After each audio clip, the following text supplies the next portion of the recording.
Hi, I'm Paul from Suzuki, and we're here today to talk about the new Suzuki GSX-S1000GX. We're going to look at some of the headlines and also talk about some of the spec in detail. So talking about those headlines, it's got full semi-active suspension from Showa, front and rear. It's got a suite of rider aids to give rider every support they need. It's a true sports crossover bike with long travel suspension, long distance comfort, and a sports-derived GSX-R engine. So to help me talk about that today, I've got Steve here, who's our product expert. So Steve, tell me about, first of all, the electronic suspension. So there's an awful lot here to help riders out and get the very best from each and every ride on the GX, Paul.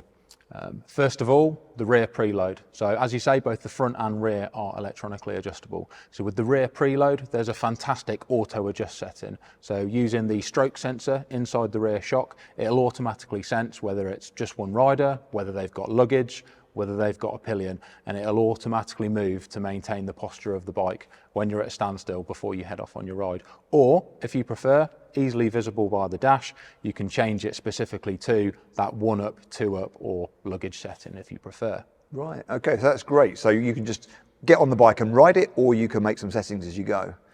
And Steve, I've heard about Skyhook being mentioned. So how do we describe that at Suzuki? What does it mean? Okay, so as well as the preload adjust, you've got options for hard, medium and soft, as one would expect with semi-active suspension. And over and above that, you've got an ability to fine tune each of those by plus or minus 3 points of each of the hard, medium and soft. But as you say, a really important facet of the semi-active suspension is this idea that if the bike were suspended by a hook in the sky, trying to keep that top line of the handlebars and where the rider's sat static, and letting the really comprehensive suspension and wheels and tyres soak up all the bumps, whether they be small bumps that are high frequency or more undulating, less frequent bumps.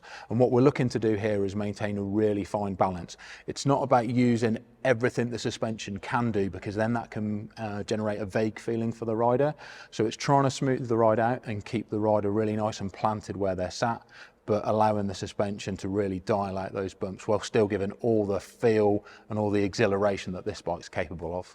So do you think you still feel quite connected? Because you mentioned that vagueness, and I think that's perhaps some people's worries about electronic suspension, but you mentioned that connectedness and the feeling of, you know, enjoying the ride, which is obviously why we're here. Yeah, connected is the word. It's such an important part of the motorcycle riding experience, to feel like you're sat in the bike and you are the machine, are at one and enjoying your riding experience and your surroundings. So absolutely, it's about stepping in and helping improve comfort, improving performance dynamics where the technology can, but really maintaining that fabric and that connection between the rider and the bike. No, that's great. What about, you know, when you're barreling along, you've got your pillion and luggage on the back, and then you come into a corner, so you're onto the anchors. And what's the electronic suspension doing then? So this is one of the really special features about the Suzuki version of this semi-active system, Paul. Once you encounter, say, cobbles or some high frequency surface that would ordinarily start to disturb the bike a little bit, there's two really key things that will change on the GX to make it an even more beneficial ride for the rider. The first is the throttle response. So instead of getting any unintended throttle input as a result of hitting lots of little bumps like those cobblestones, it will slightly dampen the throttle input so that you can maintain the performance level that you're looking for from the engine. Also, what we talked about before with the hook in the sky concept, there's also a change here as well. There's actually two different settings for that overarching system. The primary base setting is all about the responsiveness and the sporty crossover nature of this bike. But when you do hit those bumps, it will then change that to be a slightly softer setting that will help you and the bike navigate onto smoother tarmac and then go back to being fully responsive again. Okay, but that sounds like a lot for me as the rider to think about when I'm suddenly approaching a changing surface. But do I have to do anything, or is the bike doing this for me? This is where the whole rider aid concept comes in. It's all about elevating the level of experience for the rider. This is all the hard work that's done by the engineers with the hardware and technology and all the calibration. So all this is happening seamlessly to get the best possible riding outcome and experience for the rider and their passenger. And is there anything else around that electronic suspension, Steve, that we haven't talked about yet? Because it sounds like a lot already. Yep, there's a huge amount in there. I think what you touched on before is absolutely key, which is making it easier for the rider to access. We've got a fantastic 6.5-inch colour TFT screen for riders to quickly see what settings they've selected, whether that's for their preload, whether it's for the damping characteristic, and with the really nice, small but easy to access switchgear on the left-hand side. It's easy to get to, easy to change, and when you're on the move as well. So Steve, there's a lot of electronic rider aids on this bike. Let's talk about rider modes first of all. What's the bike got? So we've got rider modes, 3 different settings, A, B and C. A being active, B being basic and C being comfort. And this governs the power modes for the bike, so the performance you're going to get out of the engine. What comes up on the dash is TC, but it's actually something called TLR control. I'm sure we'll get more into that in a moment. And then also the suspension settings as well that we've spoken about in detail. Okay, so you mentioned TC there and TLR. TC, I'm familiar with that, but tell us what's TLR. So we've got TC shown on the dash because exactly as you say, within the industry, reasonably universally understood as traction control, and it's something that most people are familiar with. But given the level of sophistication on this bike, it goes even further. So TLR control, the T being traction control, the L being lift control, and then the R is for roll torque control. Okay, so traction control, tick. Lift control, wheelie control? Anti-wheelie, exactly that. Okay, anti-wheelie, that's great. And then roll torque control, that I'm not so familiar with, so tell us a bit more detail there. So roll torque control is something new and it's a preemptive system. With traction control, even the best traction control systems, that is reacting to when you've got wheel speed differential and slide that the rider may not want. Where roll torque control comes in is before we even get to that situation, it's looking at the lean angle data from the IMU and it's looking at the vehicle's velocity. And for a set of those 2 parameters, it's looking at what is the optimum amount of engine performance for those parameters. And it's then limiting the amount of torque to make sure that you get through and out of the corner as best you can. Okay, and do you have any control over how much of that is sort of controlled by the ECU? Absolutely, it's a key thing with the rider aids that these need to be dialed into the conditions and the experience of the rider so they get the riding experience they want from the machine. It's there to elevate the whole experience. So within what you see as TC on the dash, you've got 7 different settings, and the bigger the number, the more proactive the system is, and that's across all 3 facets of both traction, lift, anti-wheelie, and also that roll torque control, and also the ability to completely disengage the system, which will disengage all 3 if the rider so chooses. Okay, but just back to that simplicity that we talked about before, I think it's one of the key things about the way Suzuki engineer our bikes, is that there's a lot going on there, but if you choose, really it's just down to A, B or C. 100%, Paul.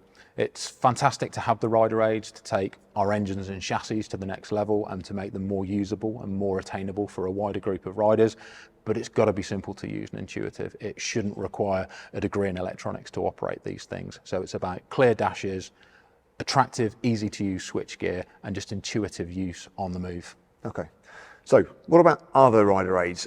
Quick shifter? Bidirectional as standard, so that's up and down without using the clutch as soon as you're rolling in first gear. Okay, cruise control? Yes. Okay, and there's something about cruise control. You can change gear with the cruise control on, and cruise control keeps going, so you've got some more latitude there. Yeah, so the last 2 items we talked about, the cruise control and the bidirectional quick shifter, work together on this bike. So you can use the quick shifter up and down, and the cruise control system will continue to operate within the speed range that you've set. Right, okay. And what about the dashboard? Obviously you're looking at that all the time you're traveling. What's that telling you? How does that interact? Yep, so a key piece in terms of the rider's eye line, so if they are quickly glancing away from the road in front of them, they need to be able to see that information quickly and easily so they can get on with enjoying their ride. What you've got on there is smartphone connectivity and a real clear display. It's got a light sensor in there as well, so it can adapt between day and light. And again, putting the rider at the heart of everything. If you prefer, as a lot of people do, say the night mode, so the black display, it looks really, really stunning. You can set that as your default if you wish. Right, okay, so you've got some control there and you've got connectivity. And Steve, looking at the beautiful bikes here, you know, you can really see the long travel suspension, and we talk about this as being a sport crossover bike. Why is that? What does that description mean? So crossover is taking the best from 2 different types of bikes. With it being a sports crossover, it's taking the performance and dynamic elements of a sports tourer, but then the riding position, stance, and some of the aesthetics of an adventure bike.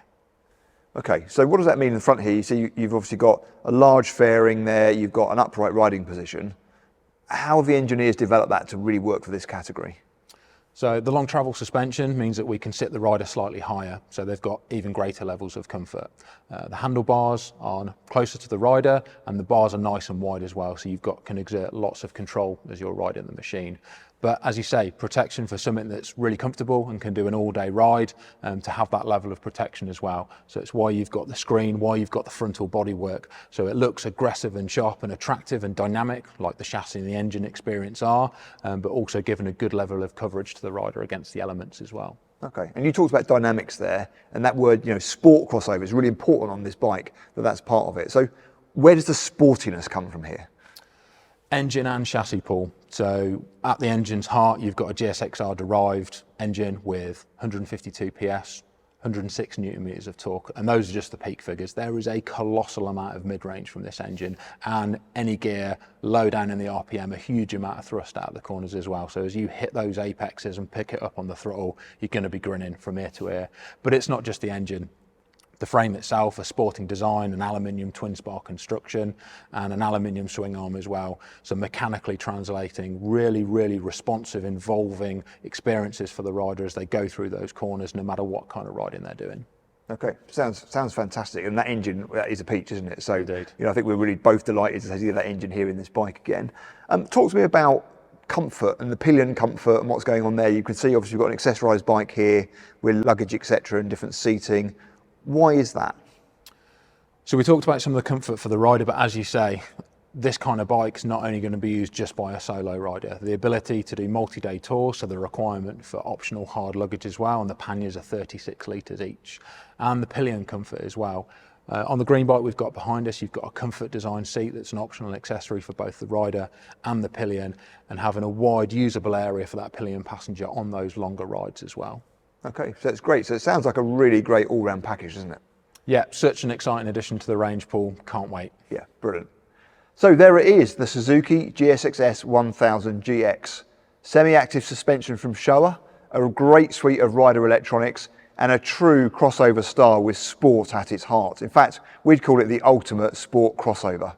So please get down to your dealership, start talking to them now about how you could get your new Suzuki ride. See you again.